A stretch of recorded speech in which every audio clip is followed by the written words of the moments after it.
We're on. Thank you. Welcome everyone tonight to our council meeting. We welcome all of you to this meeting of the Pyrenees Shire Council. Councillors will today deliberate and decide on a range of matters relevant to the work of council in its communities for the welfare of the people and of the Pyrenees Shire. As the meeting chair, I give my consent for this ordinary council meeting to be streamed live, as we just heard, recorded and published online. Anyone who is invited to read out a question or make a submission will be recorded, and their voice, image and comments will form part of that live stream and recording. The chair and or the CEO have the discretion and authority at any time to direct the termination or interruption of live streaming. Such direction will only be given in exceptional circumstances where deemed appropriate. That may include where the content of debate is considered misleading, defamatory, or potentially inappropriate to be published. The live stream will stop prior to the closed section of the meeting and will recommence for the conclusion of the meeting. The public is able to view this live stream via our website at www.pyrenees.vic.gov.au. Should technical issues prevent the continuation of the live stream, the meeting will continue as long as a quorum can be maintained, and where possible, a recording of the meeting will be published on Council's website. Where a quorum cannot be maintained, the meeting will be adjourned until the issue is resolved or the meeting postponed to another time and date in accordance with the Council's governance rules. I will now move to our acknowledgement of country. We acknowledge the people past and present of the Wadawurrung, Dja-Dja-Wurrung, Eastern Ma and Watchabolik tribes, whose land forms the Pyrenees Shire. We pay our respect to the customs, traditions and stewardship of the land by the elders and people of these tribes on whose land we meet today. I will now move on to apologies, and as we are all present, there are none. I will now move on to item 5, the notice of disclosure of interest by councillors and officers. I'll ask for any of those items. Yes, Councillor Wardlaw. Yes, I will be leaving the meeting for item 11.3. As I'm a member of the Evoca Rhino Club, that's the grants. Thank you very much. That's 11.3.1. Yes. Yeah. 11.3.1. Thank you. And Councillor Madam Mayor, I'll also be leaving the same one on the community grants, being a member of the Warborough Hub. Thank you. So 11.3.1. Yeah, thank you. Any other disclosures? And we're free to move on to item 6. So item 6 is a confirmation of the previous minutes, that the minutes of the ordinary meeting of council held on the 17th of February 2025 and the closed meeting of council held on the 17th of February 2025, as previously circulated to councillors, be confirmed. Do I have someone to move that motion? Thank you, Councillor Ferrari. Seconded, Councillor Phelan. All those in favour? And that's carried. Item number 7 is any business arising from the previous minutes. And sorry, thank you, Mr. Nolan. Yeah, Madam Mayor, just there's an item that was raised by Mr. John Hanley at the previous council meeting in respect of Evans Road, and that matter is being referenced within item 11.2.4 today. Thank you very much, Mr. Nolan. Now moving on to our public participation. So members of the community are encouraged to participate in public ordinary council meetings by asking questions or presenting a submission. This can be done by attending in person or by submitting in writing prior to 12 noon on the day of the meeting, online through council's website, by mail or hand delivered. If a question or submission is submitted in writing, this will be read by the chair during public participation, stating the person's name and township. Question time will be held first, followed by public submissions. 30 minutes is allowed for the total period of public participation. Time extensions may be allowed at the discretion of the chair, subject to the provisions of the governance rules. A person may ask a maximum of 2 questions at any one meeting. The chair will allocate a maximum of 5 minutes to each person who wishes to address council or ask questions. The chair, councillor or a council officer to whom a question is referred may immediately answer the question or take the question on notice for answering at a later date. There will be no discussion or debate with public attendees. However, councillors may ask questions of the attendee for clarification. We have received 2 questions prior to this meeting, 4, from 2 different residents. The first one is Ms. Jane Worsley-Allott from the District of Landsborough. The first question is, will the Pyrenees Shire Council acknowledge that the Resource Centre building situated at 32 Burke Street, Landsborough, and other assets at the same location known as the Landsborough Hub are not being managed by an existing assets committee or committee of management? They are currently being managed by a single individual. Mr. Nolan, may I direct that question to you? And I'd like to thank Ms. Worsley-Allott for the question. Let me start by acknowledging some frustration in the community in respect of access and use of the resource centre. And I apologise for any lack of access that's been provided and about getting a resolution to the issues that have been raised there. And as I previously advised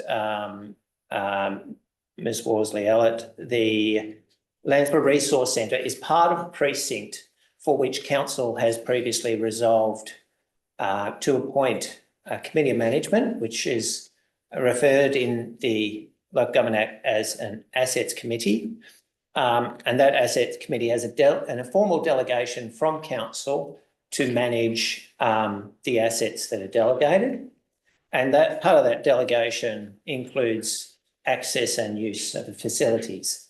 Now, in the case of Landsborough, and there are a number of delegated committees that council has appointed across the Shire. And in the case of Landsborough, expressions of interest were invited from the community prior to that delegation. A number of members of the community were appointed to that committee. Now, over a period of time, unfortunately, the number of representatives on that committee has reduced in size due to member resignations. And at this point in time, there's only one member of that committee that remains, and that's the individual that's been referenced in this question. And so the effectiveness of the committee is very limited, right? And we've only got one member of the committee. And we have some concerns with that. It is acknowledged, however, that that member of the community has the ability to provide access to the facilities for appropriate community use. And it is certainly council's intent as the owner and the owner of that asset to, and the fact that council has invested in the asset in the past, it's council's intent to ensure that it's available for community activities. And I do acknowledge in recent weeks that the facility has been made more available for community gatherings to take place. And I appreciate the work that Ms. Worsley-Allott has undertaken to encourage and facilitate that use. It's not an ideal situation to have one person as a member of the committee, but until council decides otherwise, that is the delegation of the council. And in terms of facilitating access and use where there's only one individual in the committee, council officers are very happy to actually try to support and facilitate where necessary. And I apologise if that's been lacking in the past. Thank you, Mr. Nolan. Another question that Ms. Worsley-Allott had is the Pyrenees Shire Council willing to separate the Landsborough Resource Centre building at 32 Burke Street for the Landsborough Hub precinct and reopen it today as a cafe-style community-run meeting hub, and agree that the keys are to be held by a completely new community-endorsed committee of management? it is linked to some of you said, but Yeah. would you please answer that? Thanks, Madam Mayor, and thanks again for that question.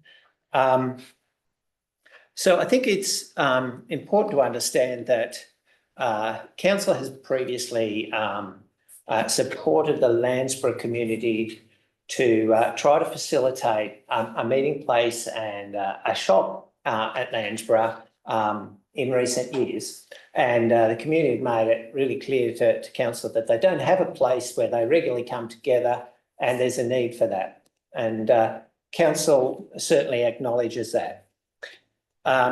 In terms of the separation of the resource centre and the rest of the hub precinct, and the hub precinct includes the toilet facilities that are there, the actual resource centre building, which is in a separate building to the toilets.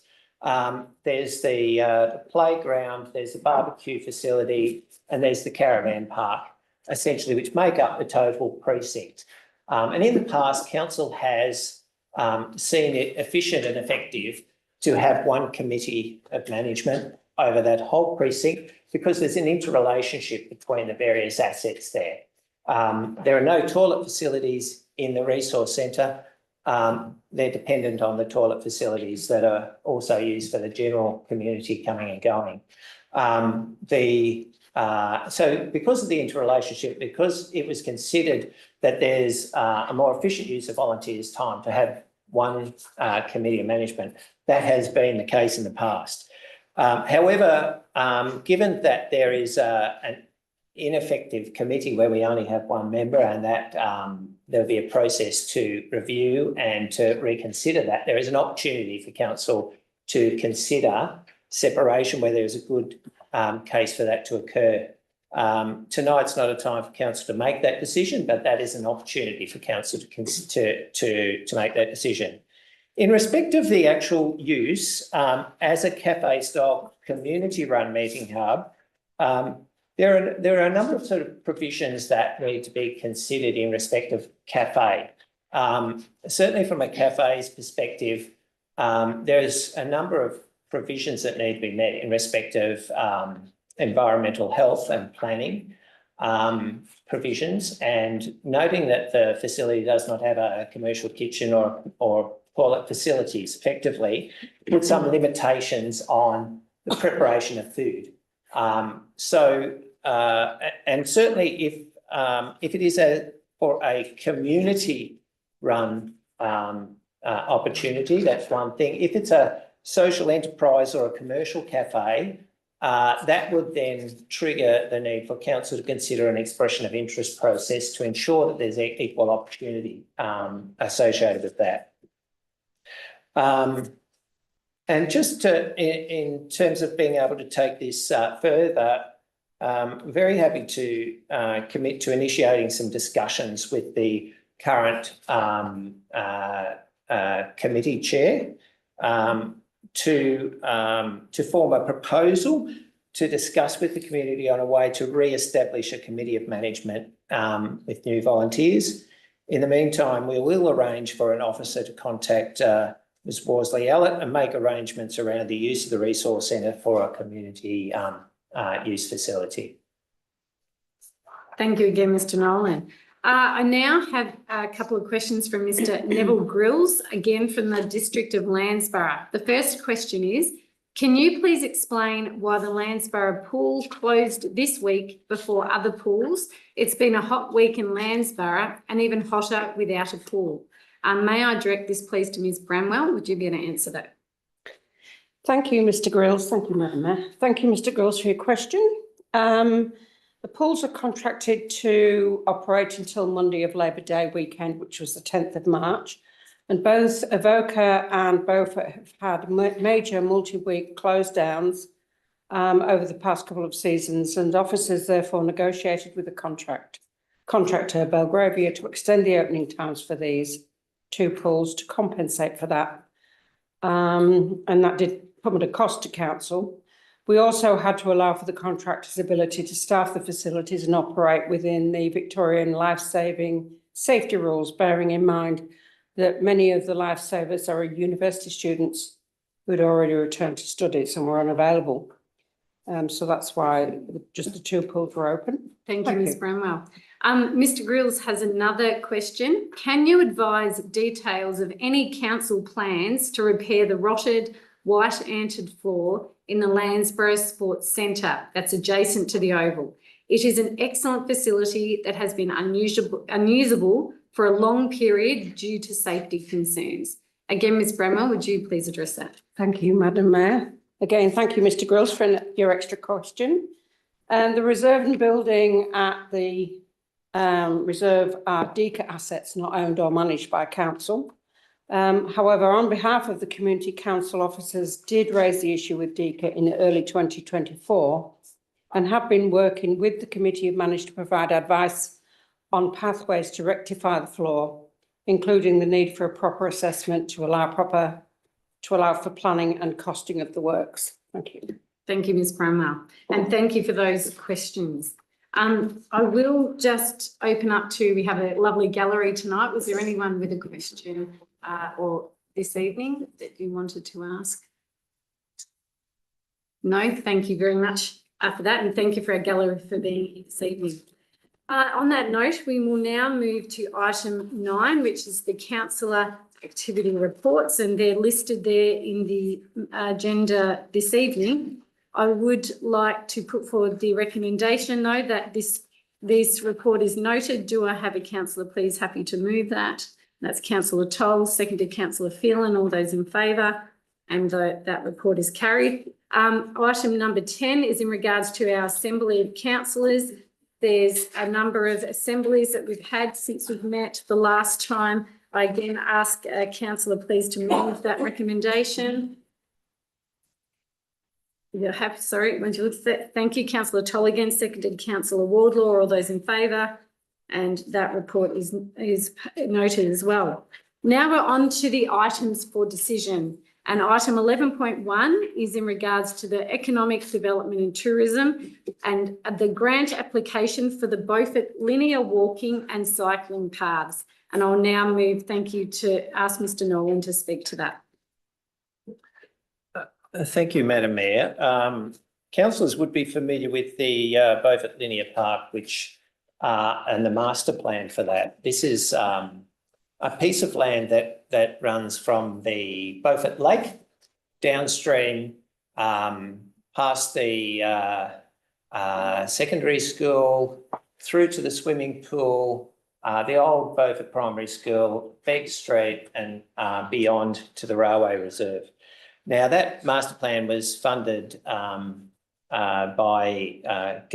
government funds, and there was a considerable amount of community input into that plan, which was ultimately endorsed by council. The purpose of this application is in the implementation of that plan.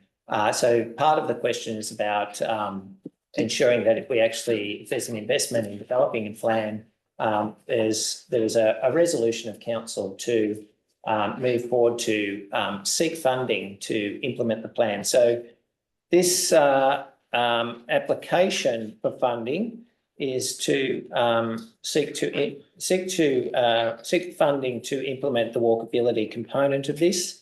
And councillors, at the time of preparing this report, the estimated cost of the project was the cost of the amount that was sought was $400,000.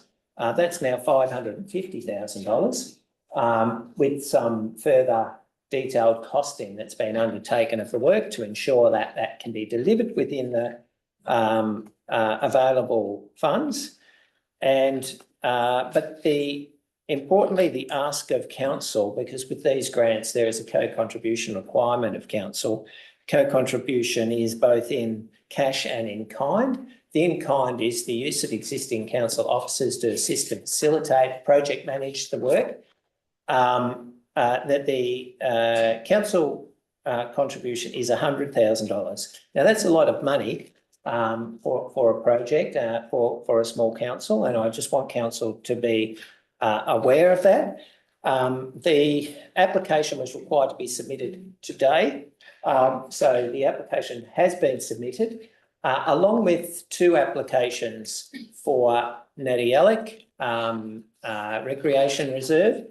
And this one, because of the size of it, and to be transparent with the community, it was considered appropriate to report this to council.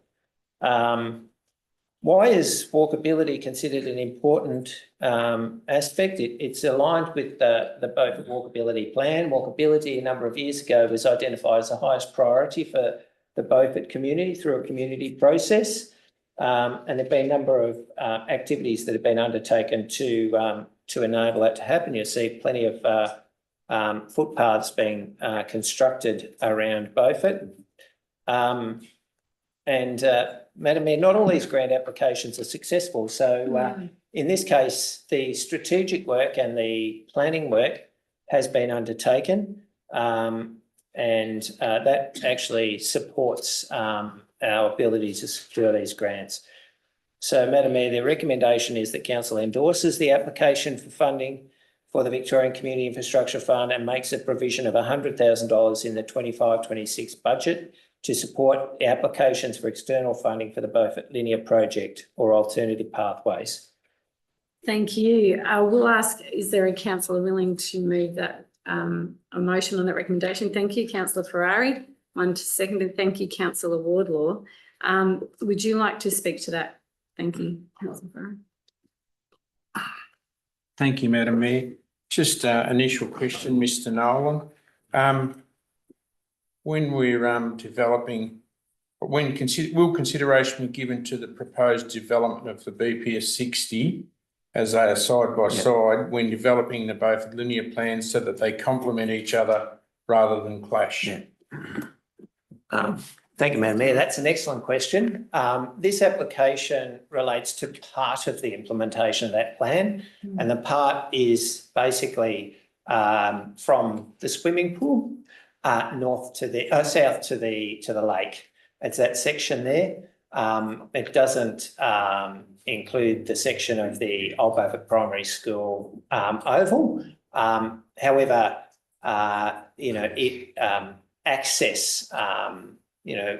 improved access north-south along the route would enable the Old Beaufort Primary School sort of site to be able to be used, and accessed better.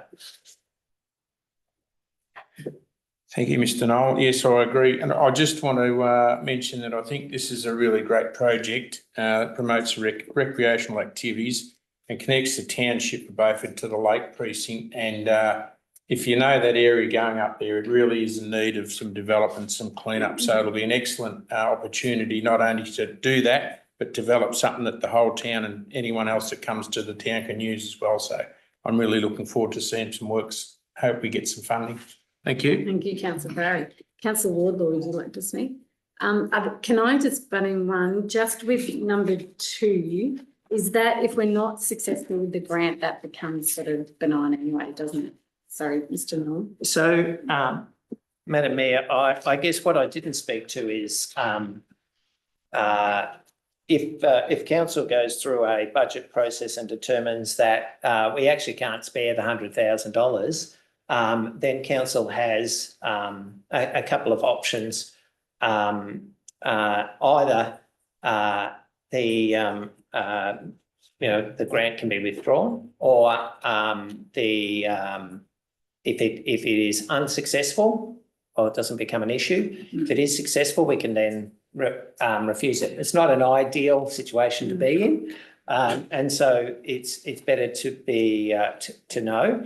We didn't have the ability to be able to seek council approval prior to this for that application, but so you did answer my question though. Yeah. The thing is, I didn't know whether it had to be worded that it's subject to a successful grant application, but I think that's in the detail.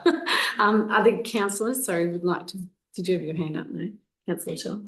No, well then, if there's no other further comment, you're happy, you didn't want to speak again, sorry, there's no one to that. All those in favour of that recommendation, and that's passed. Thank you very much. We're up to item 11.2.1, which is the Planning Scheme Amendment C52 in regards to the Pyrenees Flood Studies implementation. And Mr. Gowans, would you please speak to that? Thank you, Madam Mayor.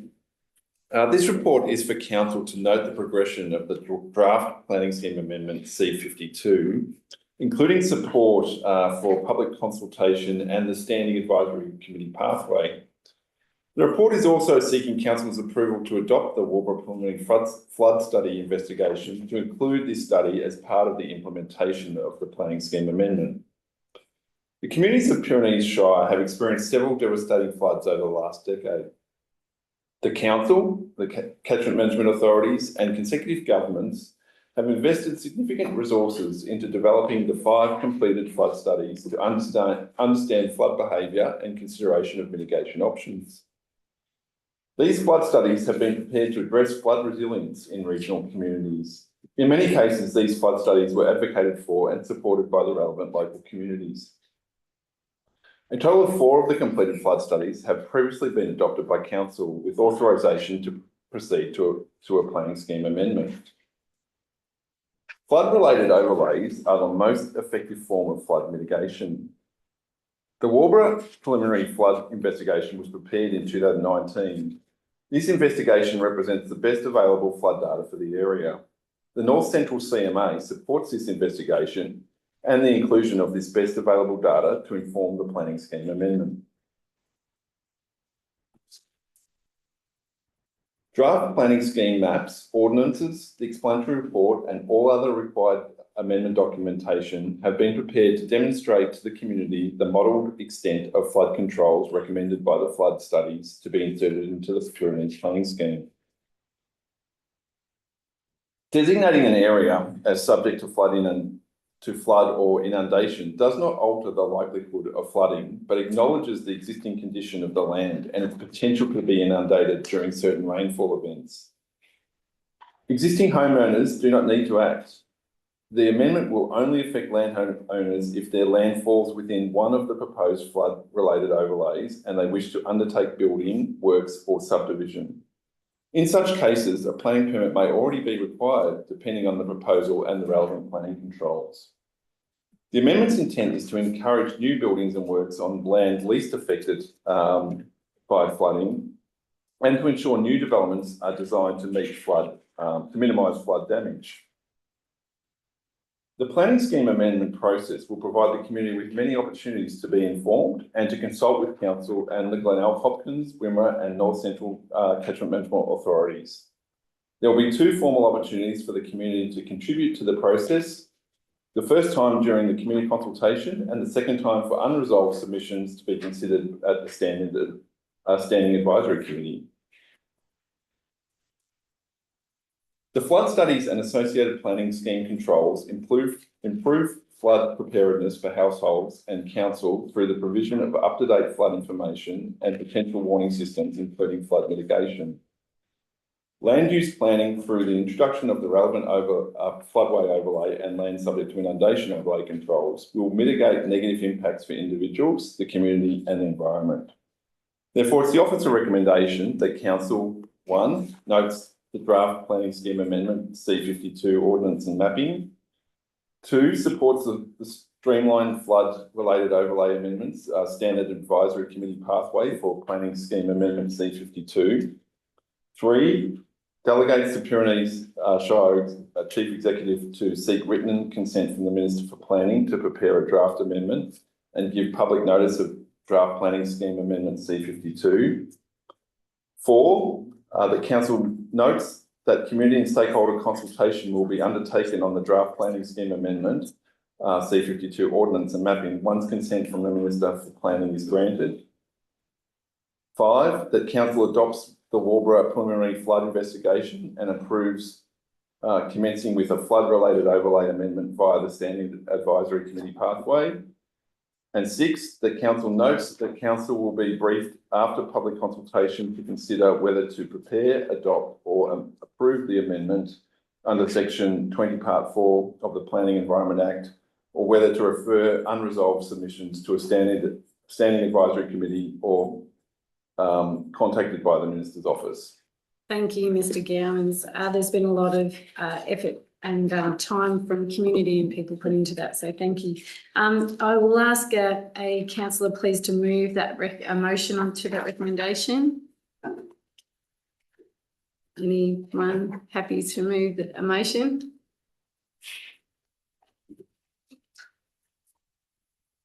And this has never happened before.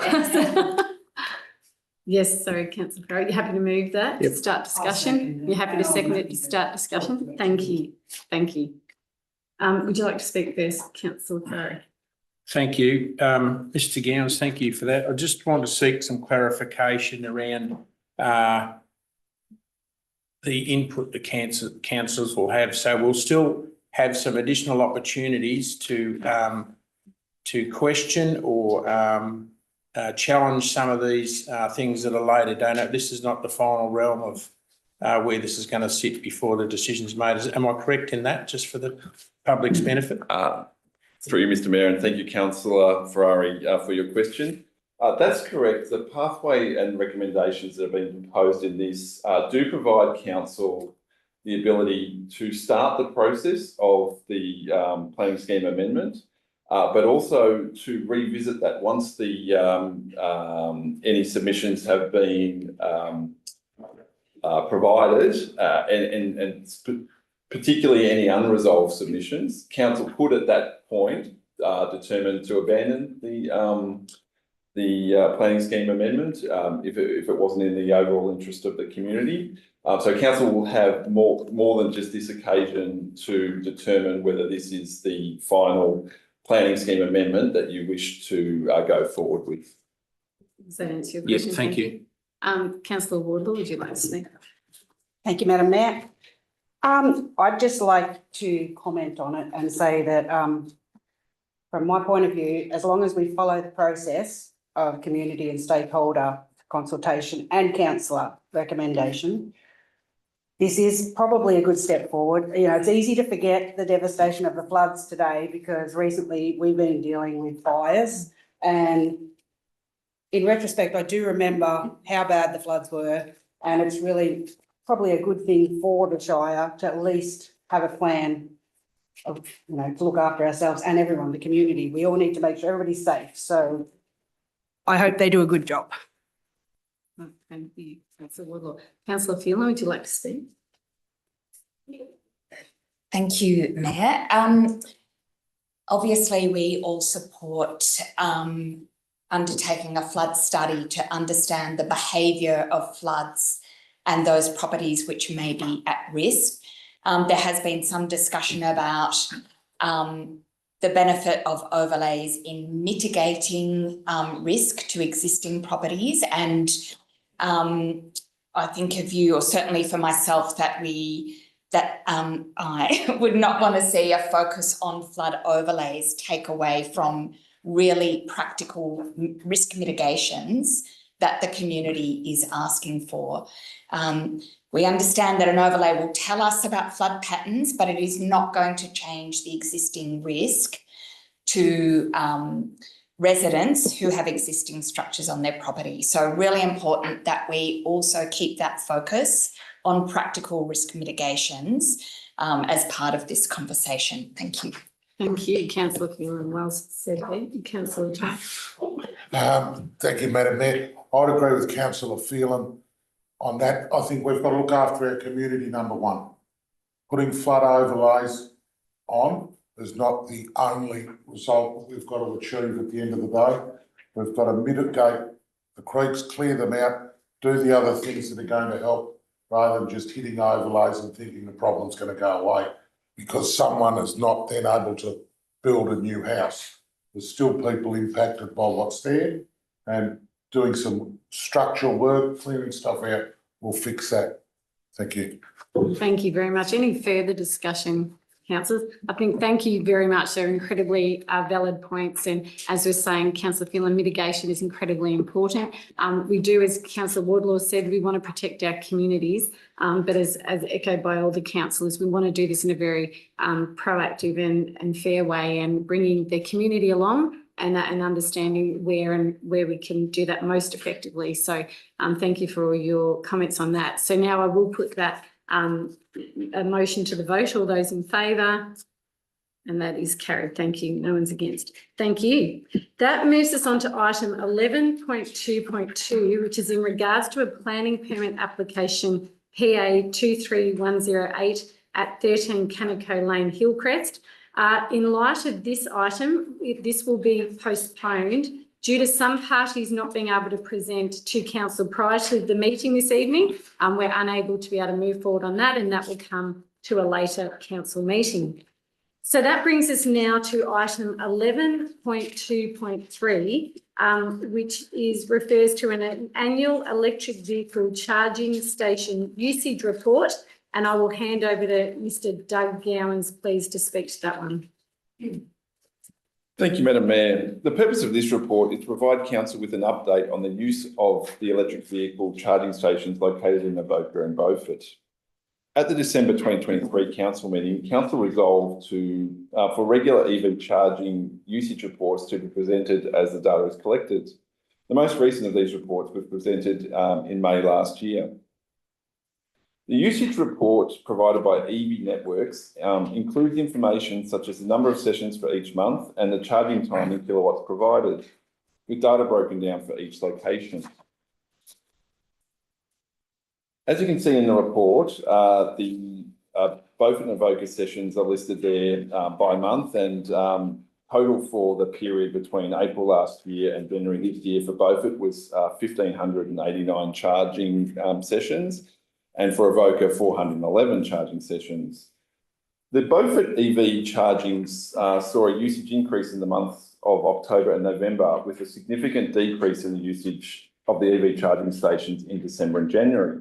Historically, these months have shown an increase in the usage sessions due to school holidays and the summer period when tourism at its peak across Victoria. The decrease in usage seen below for the December and January months may be attributed to less travel due to the current economic climate and the recent fires in the Grand Pyrenees. I'll take the remainder of the report as read, and the interesting conclusion, the electric vehicle charging sites at Beaufort and Avoca have been operating well and continue to have a generally increasing amount of usage. And the officer recommendation in three parts is that Council 1 receives an annual electric vehicle charging station usage report. 2, that Council continues to monitor and report on usage of the EV charging sites. And 3, that Council not provide funds in the 2025-26 capital budget for additional EV charging sites in the Pyrenees Shire, given the usage at the existing sites. Thank you, Mr. Gowans. May I ask for a councillor to move a motion on that recommendation? Thank you, Councillor Wardlaw. Seconded, Councillor Phelan. Councillor Wardlaw, would you like to speak to that? Thanks again, Madam Mayor. I just had one query. I didn't quite understand the amphitheatre part. Is that connected with Avoca? Through you, Madam Mayor, and thank you, Councillor Wardlaw, for your question. There is a EV charging station in Amphitheatre, which was part of a car parking upgrade under one of the early rounds of the local community infrastructure funding rounds that was provided by the federal government. It's a slower charger than at the other locations, and that's generally due to the power that's available at that location. It was a lower cost, but it was also a bit of a check to see what some of our small communities, how they, whether there'd be take up for EV charging in small communities. As you can see from the results, it's quite low usage. And what we're finding is the usage at that site relates to when Avoca is at peak usage. So that's the link to Avoca, that we see that if the charging locations in Avoca are fully taken up, so there's 2 chargers there, that's the next available site. So you do get some overflow at peak times to Avoca. But that does then beg the question about, well, if we put charging stations everywhere, what are some of the implications for, have people got something to do at those locations? Is there going to be enough return on investment? And ultimately, all the charging stations came through community grants. So council hasn't directly invested at this point in time, but may choose to in the future in charging stations. Thank you, Councillor Woodward. Councillor Phelan, would you like to speak to that? No, any other councillors? Councillor Toll. Thank you, Madam Mayor. Mr. Gowans, is it possible to find out how many EV vehicles are registered within the community? Through you, Madam Mayor, and thank you, Councillor Toll, for your question. I think I'll need to take that one question on notice. It might be a question through Vic Roads to see if we can find out whether they're prepared to give kind of high-level registration details by locality, and I think it's a really good question that we'll take on notice. Thank you, Councillor Scans. Good question. Any other councillors on that one? We'll put that to the vote then. All those in favour? And that's carried as well. Thank you. Item 11.2.4 is the revision to register of public roads. And again, I'll hand again to Mr. Gowans. Thank you. Thank you, Madam Mayor. The purpose of this report is for Council to consider adoption of the revision to the Register of Public Roads. Council is required to maintain a register of public roads in accordance with the Road Management Act 2004. Council's Register of Public Roads has been reviewed and updated. The review has identified that in addition to newly adopted roads, several corrections and amendments to the register were required. The revised Register of Public Roads is provided as an attachment to this report and includes the following additions and deletions. The additions include Bradshaw Swamp Road in Homebush, Evans Lane in Homebush, which was mentioned earlier at the start of this meeting, Rivets Road Amphitheatre, Humphrey Street in Amphitheatre, and the Yurrumbine Settlement Road in Buangor. There is a deletion of the Buangor Station entry lane, as this is a private road. And there was a couple of renamed roads that are listed in the report that Council has recently adopted. The revision to Council's road register of public roads is provided for consideration and adoption by Council, and it's the officer recommendation that Council adopts the revised register of public roads. Thank you, Mr. Gowans. And do I have a councillor please willing to move that? Thank you, Councillor Wardlaw. Seconded, Councillor Phelan. Councillor Wardlaw, any comments? I'd just like to note that the inclusion of Evans, thank you, Madam Mayor, Evans Lane in Homebush, and I just want to thank the Shire for listening to the community members in consultation with all of us. It's just a really good outcome, and hopefully we can do a few improvements out there and help some farmers. Well spoken. Councillor Phelan. Other councillors on that? No, I'll put that motion to the vote. All those in favour? And that's carried. Thank you. Item 11.3.1 is about our community grants applications and approving those that have gone ahead. So I will ask those two councillors that declared a conflict of interest. Thank you. Thank you very much.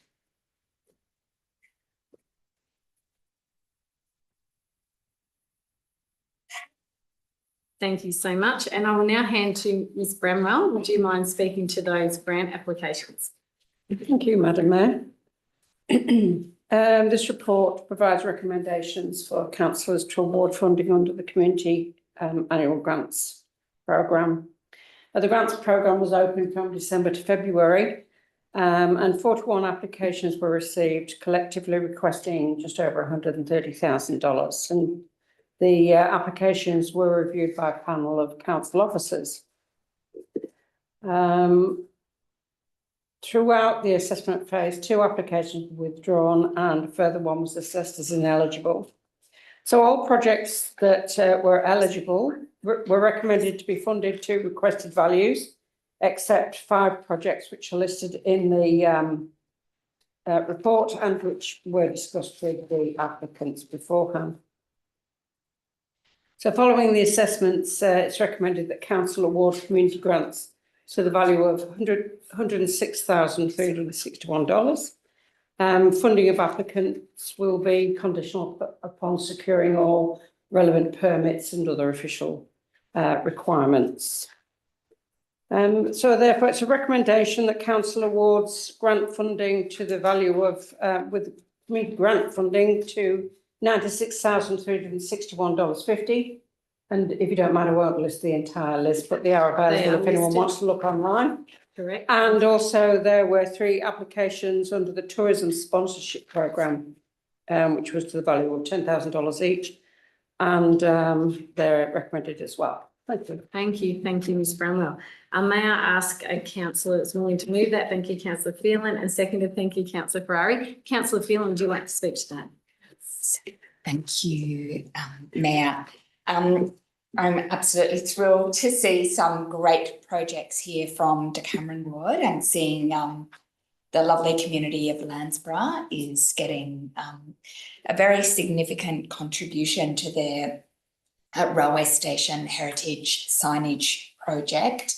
I was just absolutely blown away by the passion of the historical group in Landsborough, and the incredible amount of work they've done to study and publish a book on the lost railways of the Pyrenees.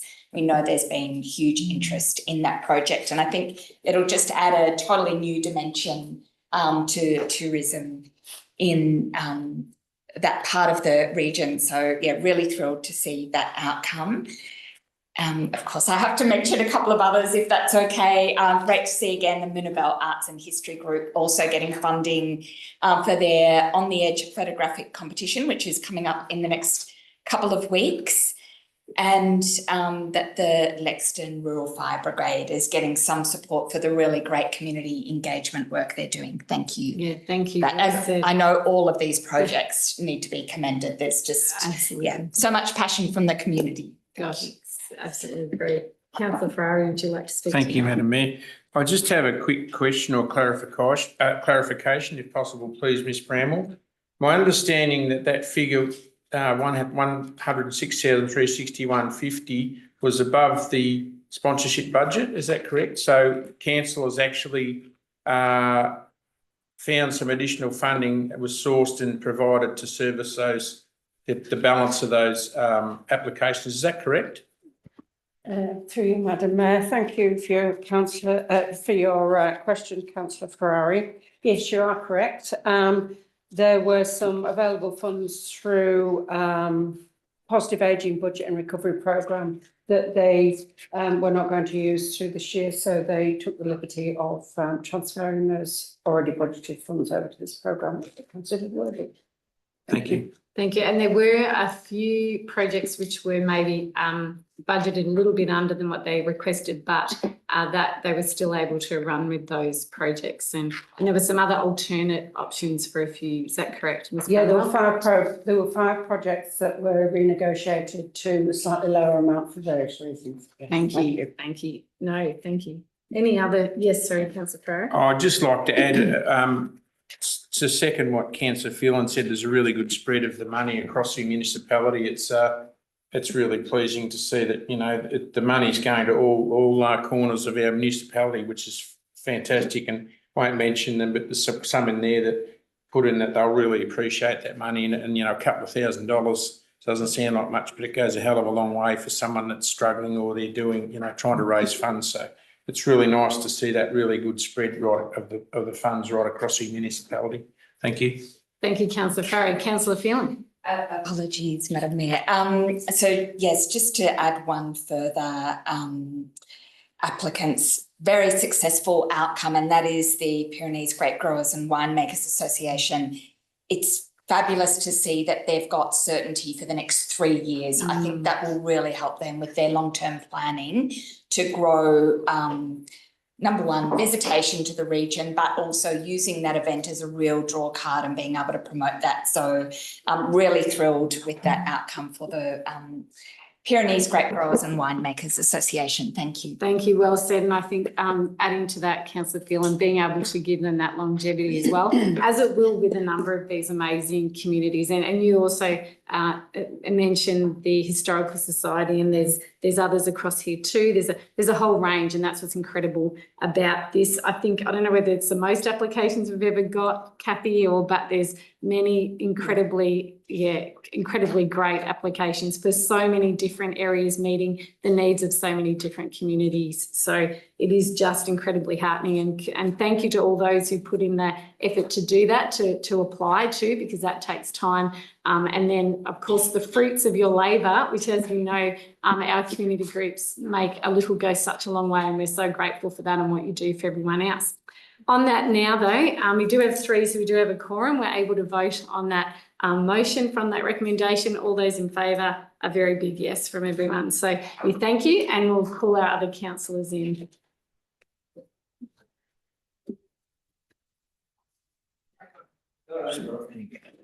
Staff that facilitated help sessions. Oh, actually, yes, too. Sorry, that's very valid. We spoke about this earlier. I'd also like to thank the staff. Ms. Bramwell, would you mind that? Because there are a number of sessions this time that were facilitated across the Shire as well to enable community groups and that to be able to know how to apply and to do that very effectively. So we're very grateful to the staff as well. So thank you for reminding me of that.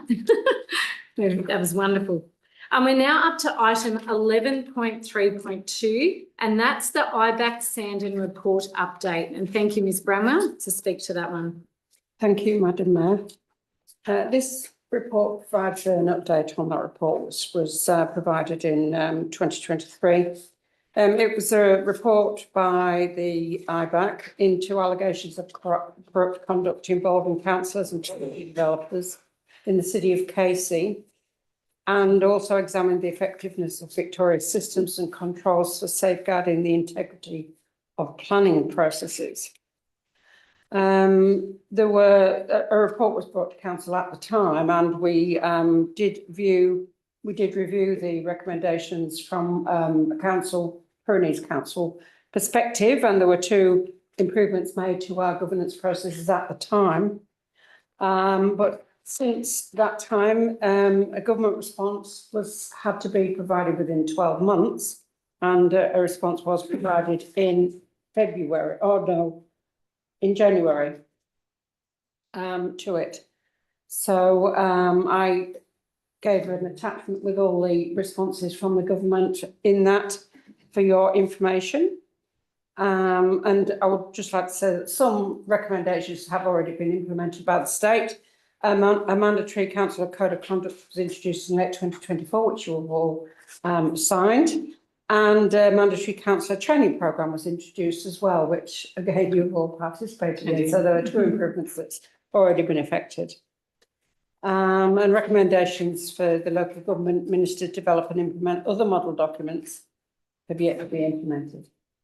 So the recommendation is that we provide this update information to the Audit and Risk Committee for information, and that will be done later this month, and continues to engage with the sector and relevant oversight agencies to support the development and implementation of appropriate measures and controls to mitigate future corruption risks in council. Thank you. Thank you, Ms. Bramwell. Do I have a councillor willing to move a motion? Thank you, Councillor Phelan, and seconded Councillor Ferrari. Councillor Phelan, would you like to speak to that at all? Councillor Ferrari, any other councillors? As we all know, we have already been engaged in a lot of that mandatory training, but it is about protecting our communities who we're representing, protecting us as councillors. So thank you for all the time everyone has put into those already. We'll put that motion to the vote. All those in favour?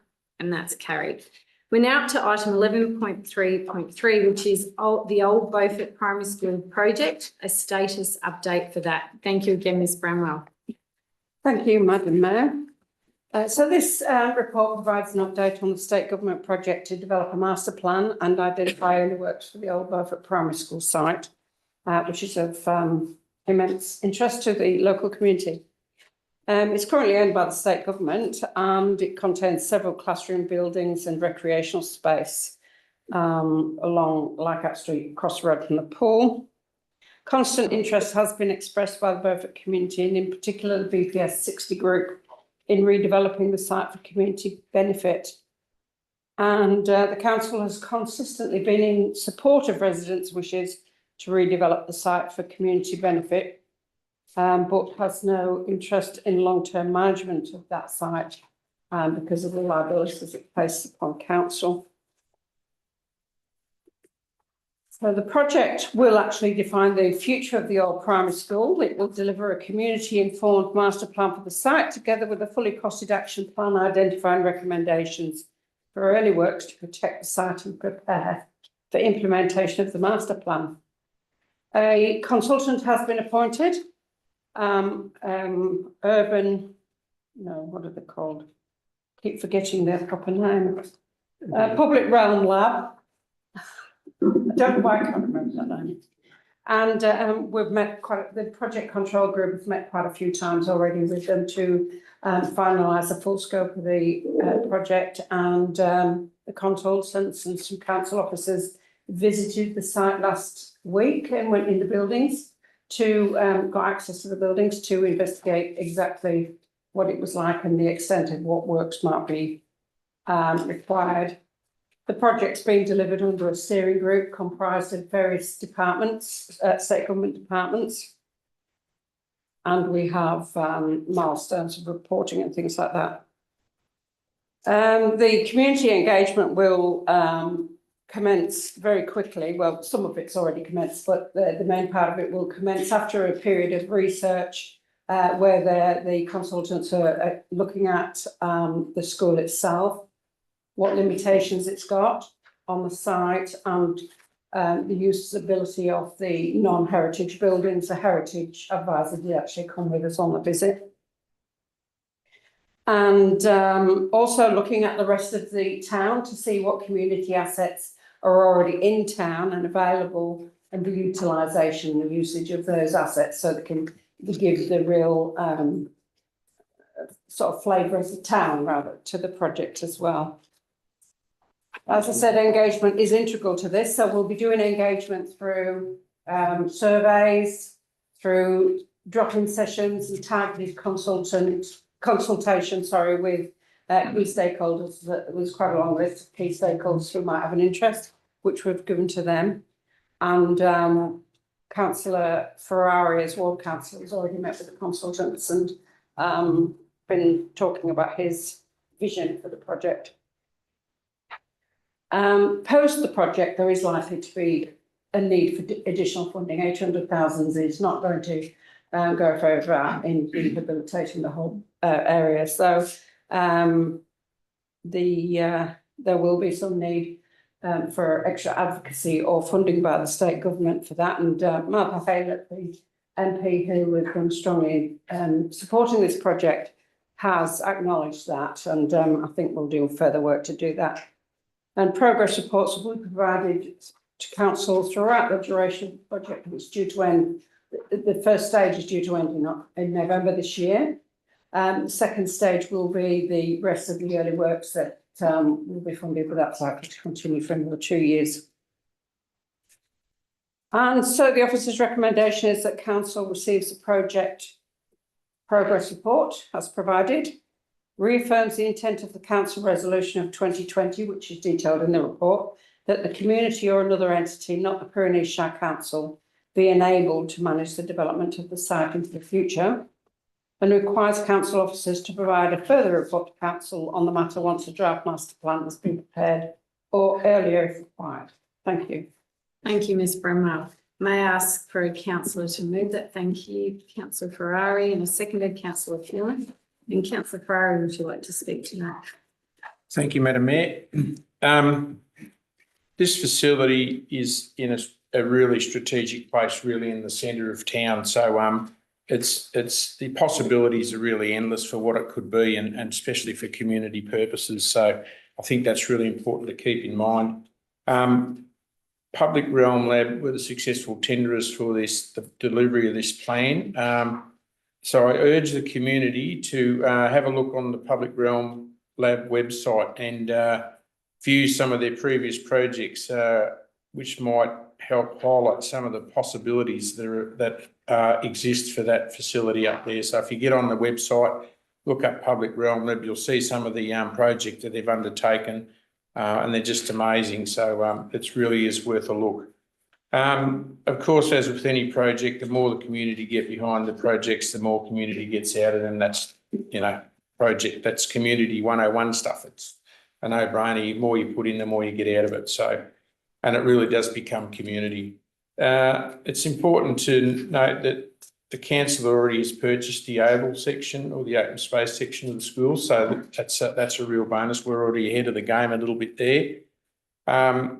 And we're also conscious about submitting additional state and federal budget bids for funding to progress the additional stages of the project. So that's all getting discussed behind the scenes apart from what's going on with the actual this project at current moment. So it's pretty exciting for the town, and I hope the community gets behind it. Thank you. Thank you, Councillor Ferrari. Councillor Phelan? Thank you, Madam Mayor.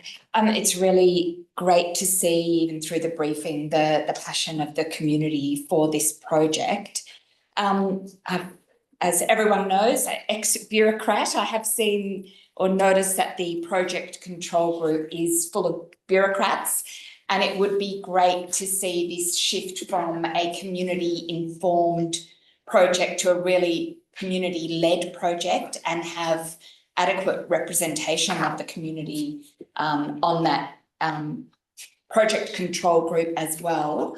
And I guess just in a similar vein, also wanting to encourage the community to get involved in management of the project, and hoping that opportunities will be opened up to the community to be able to lead on the development work and the delivery of the project at every stage. Thank you. Well said to Councillor Phelan, agree. Other councillors? Councillor Tom. I think, yeah, gosh, there's been a little bit coming, but we're getting to a point now where it's really can start to see some of that action for all that work and that incredible master plan that we know was the community put so much effort behind as well. So thank you for all those putting in that effort, and exciting to be in this space. So I'll put that motion to the vote. All those in favour? And that's carried. Thank you all for that. I'll now move to item 11.4.1, which is in regards to the Reconciliation Advisory Committee, as the annual report for that. And Mr. Nolan, I'll hand to you for that. Thank you, Madam Mayor. There's a lot of content in this report and reference documents that provide context for this. So I won't sort of speak to the detail, but I'll just reference the fact that self-determination and caring is one of the pillars in the recently provided council plan. The recently adopted plan for Victoria that the state government have released this month. It's one of 5 pillars, so it remains an important focus for the state government. Local government as a servant of the state government, that becomes an important consideration. The Victorian Aboriginal Local Government Strategy, again, this is a document prepared by the state government for local government, certainly sets out recommendations for local government in respect of advancing Aboriginal self-determination. And it's in that context that I present annually our reconciliation action plan for council consideration. It's fair to say that in the last 12 months there has been a reduction in the amount of activity by the committee, and there are various reasons for that. Nonetheless, a number of elements of the plan continue to be part and parcel of what we do. We continue to recognise our traditional owners at important meetings and gatherings that we have across the Shire. We continue to fly the Aboriginal flag at our places. We continue to display our artwork in public spaces to send a signal to our community that traditional owners have an important place in our community. Further to that, in terms of each of the registered Aboriginal parties within the Pyrenees Shire, each of those are on a path to self-determination, which is unique to themselves, and council actually is involved in each of those in some way or another. whether that be through a land use activity agreement or through a recognition and settlement agreement. And they're quite complex matters. I haven't sort of necessarily gone into any detail here, but it does recognise the fact that that those processes that those traditional owner groups are actually going through are significant and important to those groups and important to our community. Without sort of providing any further sort of detail around the contextual matters, Madam Mayor, I just sort of reflect the fact that our Reconciliation Action Plan was for 2021 to 2024, and it is due for a review. And it's probably a good time for it to be reviewed because of the fact that the last 12 months there hasn't been a lot of activity. There was one meeting of the committee during that time. And so the recommendation is that Council notes the information contained in the report, the strategic direction provided by the Victorian Government in relation to Aboriginal self-determination and caring for country.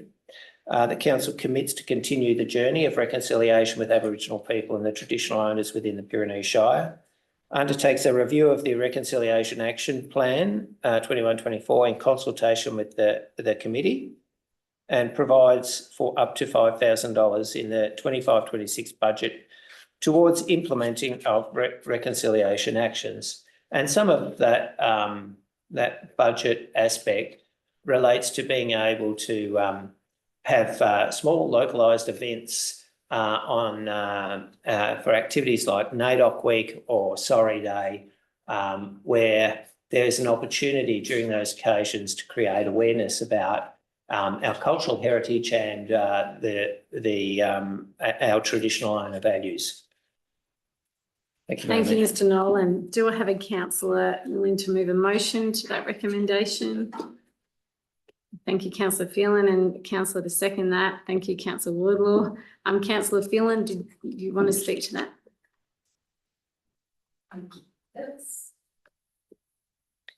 Temperamental microphone. Thank you.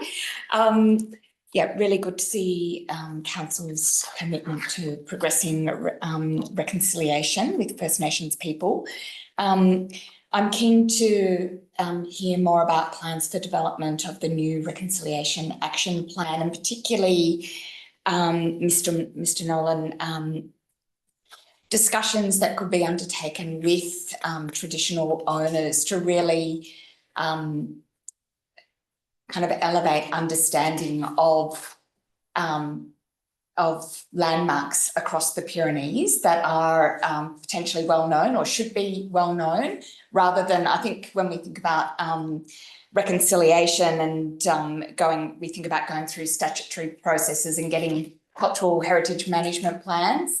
I know I've personally been through that, but it would be really good to see that kind of lifted up and elevated and just give greater awareness of what was, use of the lands by First Nations people in these areas across the Pyrenees. I'm sure there are some, really localised areas of importance. So it'd be good to work with First Nations and traditional owners groups to understand those. Thank you. Thank you, Councillor Phelan. Councillor Wardlaw, you seconded that, didn't you? Yeah, that's all right. Thank you, Madam Mayor. I'd actually like to follow on from that. It was only a couple of days ago I was looking at something, and it was to do with the grinding, of their grains and things, and there's sites all over the place. Personally, I'd love to be able to see some of these sites. So, if we've got some within our shire, I think it'd be really great to put them on the map, not to destroy them, to appreciate them, because, when you actually see things, you get a better understanding. So I actually really, really value that comment. Yeah, thank you both. Great comments. Councillors, any other comments? I'm happy to respond to that. Oh, yeah, yes, I please. mean, it was kind of a question. Yeah, it is, yes. Thanks. Sorry. And thank you, councillors, for expressing that interest. And it's certainly one of the elements of the action plan is about education and raising awareness. And I think there's some great stories to be told. Some of those stories are really interesting and intriguing and give some insights into communities, how they lived beyond European settlement.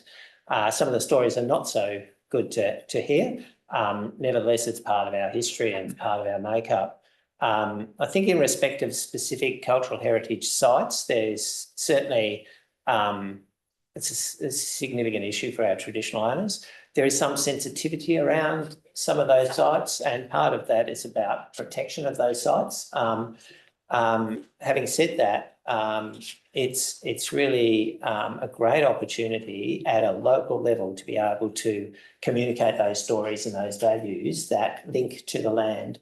And I'm happy to sort of take that on as part of the review of the next plan, and council resolved to do that, and also to ensure that there is communication and involvement with the traditional owner groups in respect of that.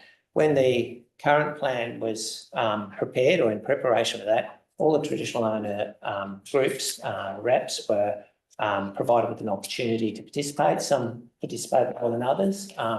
But that's certainly the intent, is to engage as much as we can with them. Thanks. Yeah, thank you for that response too. So an exciting area and precious sort of history there for us to protect. So on that, I will put that motion to the vote. All those in favour? And that's carried. Thank you. We're up to item 11.4.2. And that regards to ALGA's 2025 federal election funding priorities. And again, I'll hand to our CEO, Mr. Nolan. Thank you, Madam Mayor. The federal government provides a considerable amount of funding to the Pyrenees Shire to enable us to do what we do. It's certainly in terms of our core funding, it's around $7 million. And then there's additional funding through specific programs like Roads to Recovery funding and the Local Road and Community Infrastructure Fund, which was referenced by Mr. Gowans in one of his presentations earlier about the amphitheatre EV charging station. And that fund sort of funded a whole range of community projects worth something in the order of $4 or $5 million across Pyrenees since the commencement of COVID, from about 2020 to now. And some of those projects are things like the Avoca Bowling Green, the Warborough Bowling Green, a whole range of community infrastructure projects as well as roads.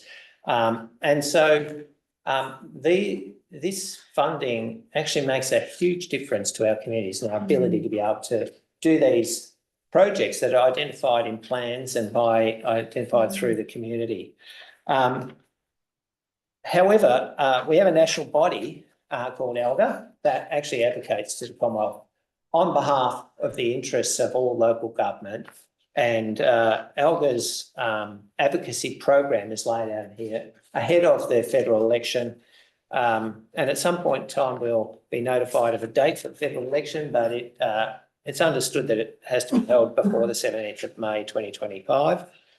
So part of presenting this report tonight is to getting it out into the public realm that council is part of the ALGA campaign to advocate for a sustainable level of funding for rural councils. And the details of that campaign are outlined in the attached, and they include funding priorities that relate to 1.1 billion per year for enabling infrastructure to unlock housing supply.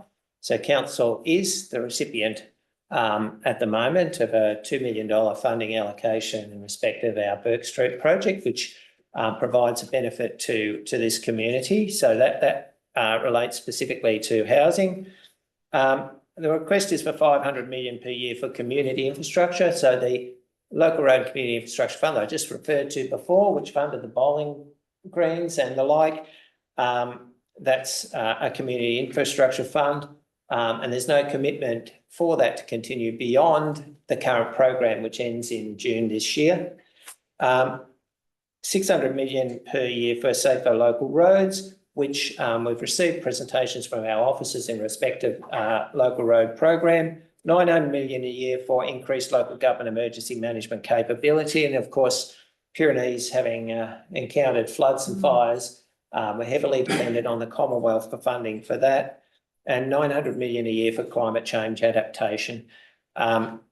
So each of those sort of programs are outlined a little more detail within the report, and I encourage any members of the community that might interact with your local federal MP over the coming months to reflect the importance of Commonwealth funding to enable small rural councils to be sustainable into the future, how reliant on that funding we are. And so the officer's recommendation, Madam Mayor, is, and councillors, that council supports the National Federal Election funding priorities identified in the Australian Local Government Association, supports and participates in the Put Our Communities First federal election campaign, and writes to local federal members of Parliament, all known electoral candidates in local federal electorates, and President of the Australian Local Government Association, expressing support for ALGA's federal election funding priorities. So thank you. We have that recommendation. Do I have a councillor willing to move a motion to that recommendation? Thank you, Councillor Phelan. Seconded, Councillor Woodlaw. Oh no, Councillor Toll. Sorry, who was in first? Councillor Toll. Thank you.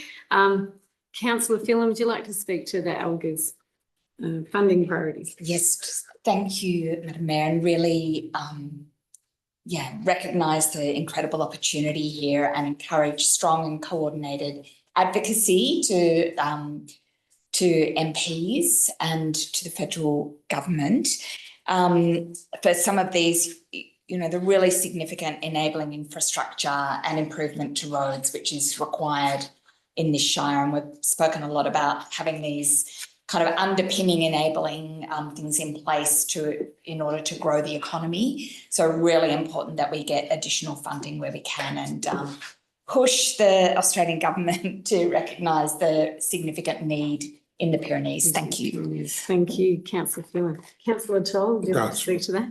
Councillor Woodlaw? No, or Councillor Ferrari. I think that's really important too. And I was just going to add, we are writing to them. We already have started actually. Well, I know I have done a few, but also meeting with as many as we can as well in advocacy and realising, and like you said, that enabling infrastructure and all those other components. Like today, we're just looking at communications, which I know has recently been a very high priority for people within your region, but it is across, isn't it, Councillor Phelan? So hear that loudly and clearly. And ALGA is one of the main ways that we can reach government. Like there's many different ways, but this is a very important, vital way to be able to do that. So to get that support, we will be doing that loudly and clearly on behalf of our residents. So, so may I put that motion into the vote, please? All those in favour? And that's certainly carried. Item 11.4.3 looks into the Victorian Goldfields World Heritage listing. We're up to with that. Thank you, Mr. Nolan. Thank you, Madam Mayor. And the purpose of this report is to provide an update on this Victorian Goldfields World Heritage bid. Councillors have recently received a presentation from the organisers of this bid to provide an update. And very recently there was a significant milestone achieved. So the Central Victorian Goldfields World Heritage Bid is a collaborative project involving 15 local government areas that comprise the 1850s Victorian Gold Rush area. Project has been evolving for many years, has been led by the City of Ballarat, the City of Bendigo, and the Victorian Goldfields Town Tourism Executive. The intention of the project is to seek UNESCO World Heritage listing of the Central Victorian Goldfields region to generate transformative impact on tourism, jobs and private investment. And for the first time ever, the Australian government has officially given the green light for the Victorian Goldfields to seek a World Heritage listing. The purpose of this report is just to recognise that achievement, which has come after something like 35 years of continued advocacy.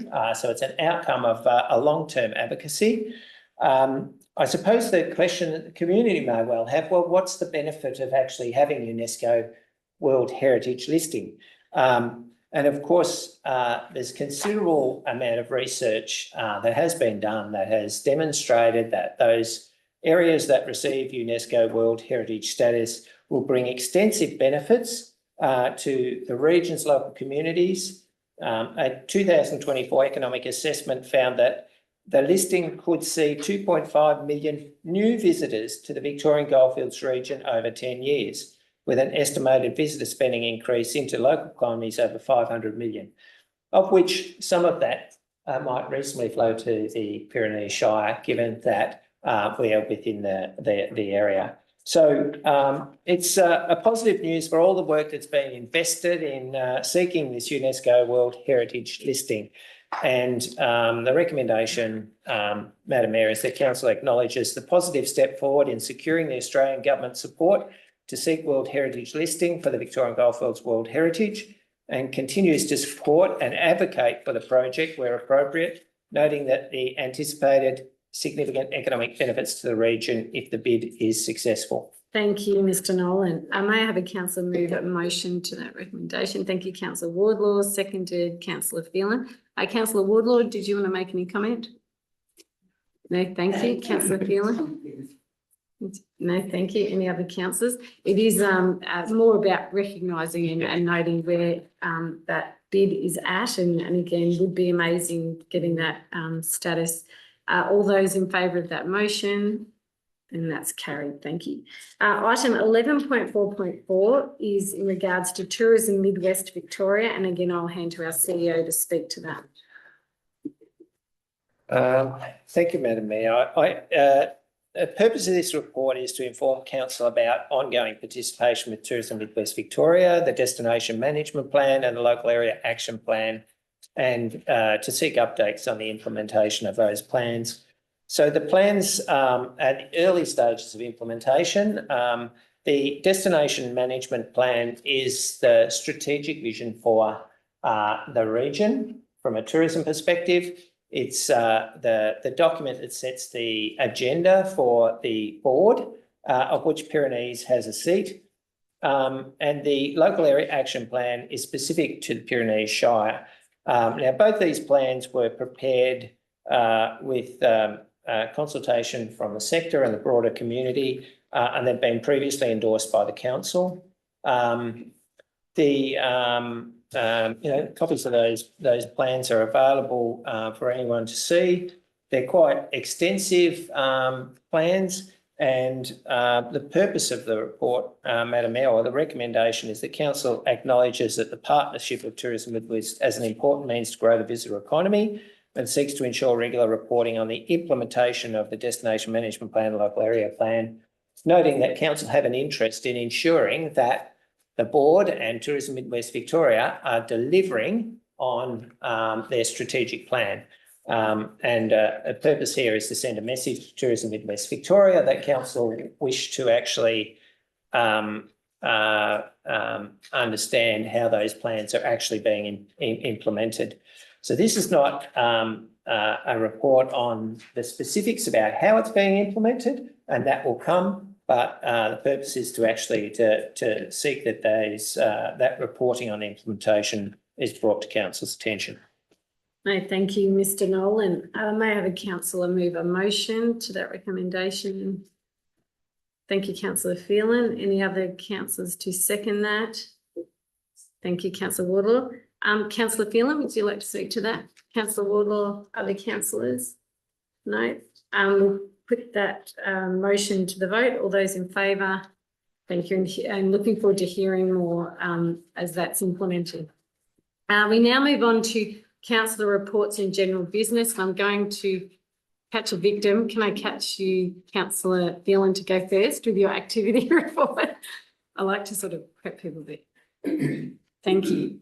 Oh, I can. And I might go around this way just to prepare. Yeah, to mix it up a bit. Yeah, thank you. Thank you, Mayor. Yes, the last few weeks has involved, in addition to the formal briefings, some really productive, again, strategic planning with fellow councillors. So I've been really pleased to be able to work as part of such an effective and collaborative group.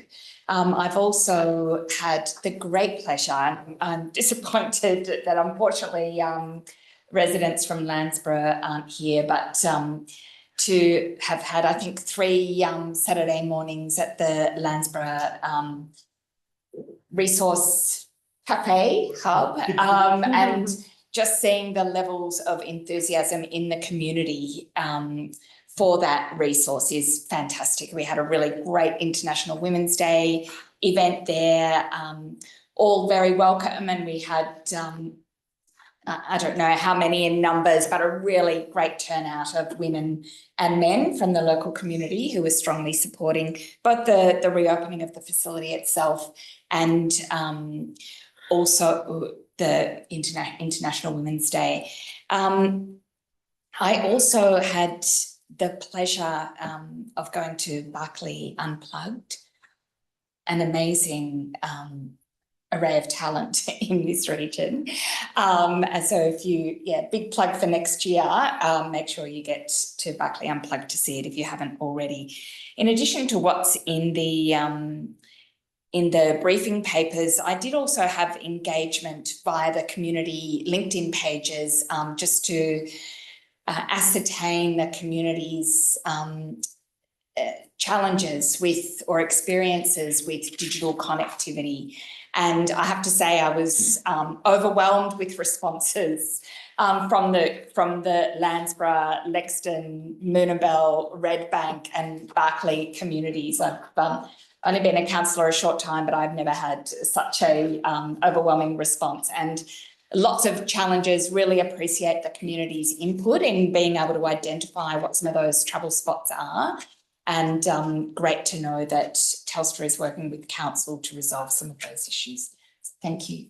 Thank you, Councillor Phelan. Councillor Wardlaw, great stuff happening up there. Yeah, that's right. I wrote notes. So the past month, basically, had the pleasure of being in attendance for the Avoca Depot opening on the 19th of February, I think it was. For that, we had a breakfast there where they opened their new facilities with offices, lunchroom and a meeting room, and it is so much better. We got to walk through the previous existing facilities and I don't know how they've put up with them for so long. It's just so good to see that, you know, perseverance pays off. They finally got a nice facility to work out of. Then we had International Women's Day at Beaufort. We had a breakfast there bright and early, and Michaela, I've forgotten her last name. I said it's very good. Anyway, Michaela spoke and she was wonderful. She was so interesting to listen to. Her story was very inspiring. And then we went back to Avoca and had International Women's Day morning tea there where I got to do a bit of a speech, and it was just actually a lovely environment, just chatting and just realising there are so many amazing people out there, women that, you know, achieve quietly, and it's just good to recognise them. It was really good. Then I also went to the flood mitigation report briefing in Avoca, where we discussed the football ground and the plans to go, what we can do, what we might be able to do, what we might not be able to do. And we actually got some really, really good feedback from others. And we had like 4 points that we thought maybe we could do this, and then realised that there was actually a couple more, you know, so that'll go back to the people making the reports, and you know, they'll include those and alter things, and we'll see what they come back with after that. And then Avoca Swimming Pool was excited to have an extra week open after Beaufort's little issue, and they got Beaufort open. We managed to, well, thanks to Jim and whoever else spoke to Belgravia, we managed to get an extra week, which was really, really appreciated. And for the Beaufort side of it, you know, particularly on council, working at council, we've got Adam and Bailey who did a hell of a lot of work to get us back open. So I appreciate the work they did. And then I am looking forward to attending the Pyrenees Unearthed Wine and Food Festival on Saturday, the 5th of April. And I'm sure to tell you about that after the event. Thank you. Thank you very much, Councillor Wardlaw. Lots happening, very, very busy month. Councillor Toll. Thank you, Madam Mayor. Apart from the things that are listed in there, what have we done for since the last meeting? had a lot of discussions with various people around the community and about issues that they've raised. They seem to be, even though we're new councillors, they're starting to jump on the phones now and feel confident talking to us, which is great. So there's various issues there. It was great to get the pool open. That was a big hit in the community. They really passionate about the early morning lap swim they're doing up here in Beaufort. I can give you the tip. It's not as passionate as I am at home, but they take it on board up here very seriously. Looking forward to the football season starting, because our football and netball really gets the community involved and brings everyone together. And I know at Warborough, we've started the new under-9s competition. I think Lexington are doing it. I think Beaufort are doing it too. And it's just great to see all these young kids out, a community of 150 people. We're getting 200 people turning up to footy and netball training, which is absolutely fantastic. What else is there? We've had our natural disasters. I was talking to a friend of mine last week, Pete Shamana, up in Queensland with the Alfred. I thought we've had everything else apart from a cyclone, which was fortunate for them that they got off pretty lightly. And I'm sure the council up there's got its issues worrying about how they're going to fund to get everything back together again. But it's been an exciting month and looking forward to, as I said, footy starting. And it's just been terrific. As the girls said, we've been working together as a group on our plan, and it's just great to be part of a team that works together. So thank you. Agree. Gosh, thanks, Councillor Toll. Councillor Ferrari. Thank you, Madam Mayor. I just wonder what round that Beaufort plays. Three. Three, is it? At home. I won't be there. Anyway, usual things, council briefing, strategic planning. I did attend up at the temporary Beaufort Men's Shed with Martha Hale, a local member, and where she made an announcement of $100,000 for the men's shed. So that's really appreciated. Thank you, Martha, and that'll go a long way to helping establish them a permanent home and a new facility, which is long overdue. And they were very appreciative, and it was very hot inside that shed at the time. I went to the Avoca depot opening, and as Councillor Wardlaw mentioned, was glad to see them get that new facility, because they were long overdue. That old one was really past its use by date, so it was good. And it was good to just mingle with a few there. We had a breakfast and a coffee, and it was just really good to mingle with some of the crew. And I think that's good for the staff to see too, because they see some reality and that we are real people and we are there to support them. So I think that's really good, and perhaps we could do more of it. I know it rolls off the tongue easy. It's not easy to arrange. After that, I went for a quick trip with Councillor Toll up to Daly's Cottage, which I've never seen before, and I just think it's a fantastic little facility tucked away there up at Percydale, but it's just such a fantastic little place there, and we had a bit of a walk around and a look, and it's just an amazing place, and I think it's well over 100 years old or something. So I've been to some BPS, Beaufort Primary School 60 meetings, Western Highway Action Committee meetings, a few meetings with constituents. I'd like to congratulate the Beaufort Bowls Club Division 3, who on the weekend won the final. So congratulations to them. They've been working away hard, and it's a well-deserved win, and good on them. So they're probably still celebrating, and rightly so. So that's great. It was great to see the pool remain open for additional week, which was really appreciated by the community, especially the water aerobics, and thanks to the council in Belgravia for making that happen. And I'd also like to thank the council for all the work they were doing behind the scenes. They're really under the pump when we had that issue to get that resolved as quick as we can. It's not easy. They're not something that you can just, everything to do with the pool when it's in the water is difficult, as you'd appreciate. So a lot of hard work went on behind the scenes. So thank you to that. And I'm sure the council, and not just the councillors, but the community appreciate that as well.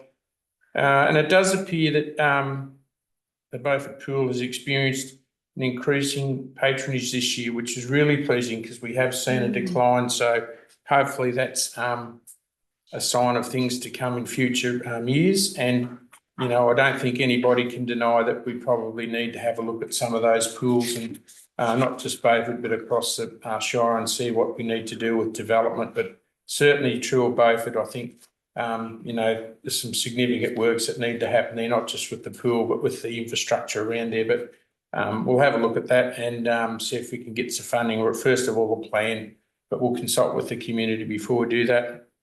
And just last of all, sorry to take up your time, Madam Mayor, but I had some conversation with the Beaufort RSL just regarding a number of matters, and they're going along really well at the moment. So that's pleasing as well. So thank you. No, thank you, Councillor Ferrari. Yeah, gosh, it's been busy across the board, and I guess straight away, again, in regards to the opening of the Evoca Depot, what a great little space too for our hardworking outdoors team. And we thank them for all the work they do, but now it's great that they've got a really great space to be able to come in and relax and work out their operations each day.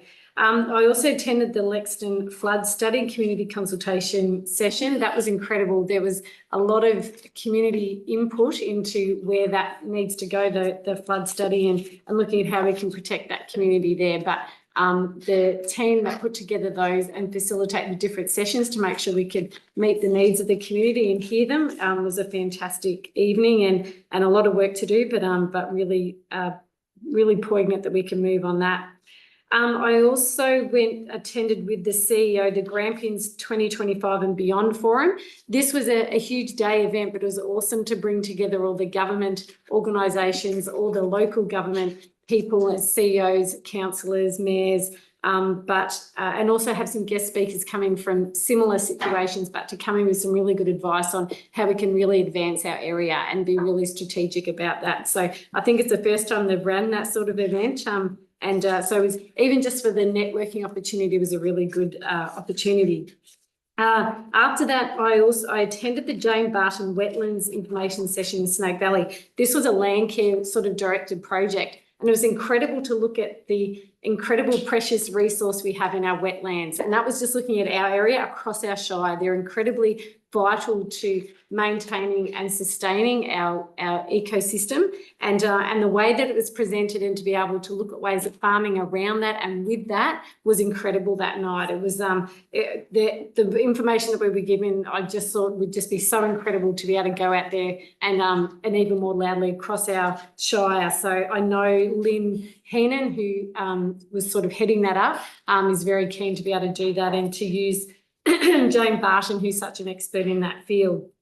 Moving on, talking about Lynn Heenan, I did attend the Beaufort breakfast. So Lynn Heenan's a local girl, a local lady, and she's a farmer, but also an artist and incredibly talented in so many different areas and such a mentor to many young people around. So she spoke just so eloquently and passionately about her life and areas that we really need to be able to support women particularly, but all our communities. And Michaela, again, a local Indigenous lady who spoke so well about her experience in overcoming challenges and the support she got. It was just incredible. So looking forward to that event happening again next year, and more people being able to get to that. I then went to the Evoca event, and Councillor Rebecca Wardlaw is, I know she's not going to overplay this, but she just spoke so incredibly well, and your experience and the way you give to your community and advocate for your community is really second to none. And Beck, I was blown away. I can't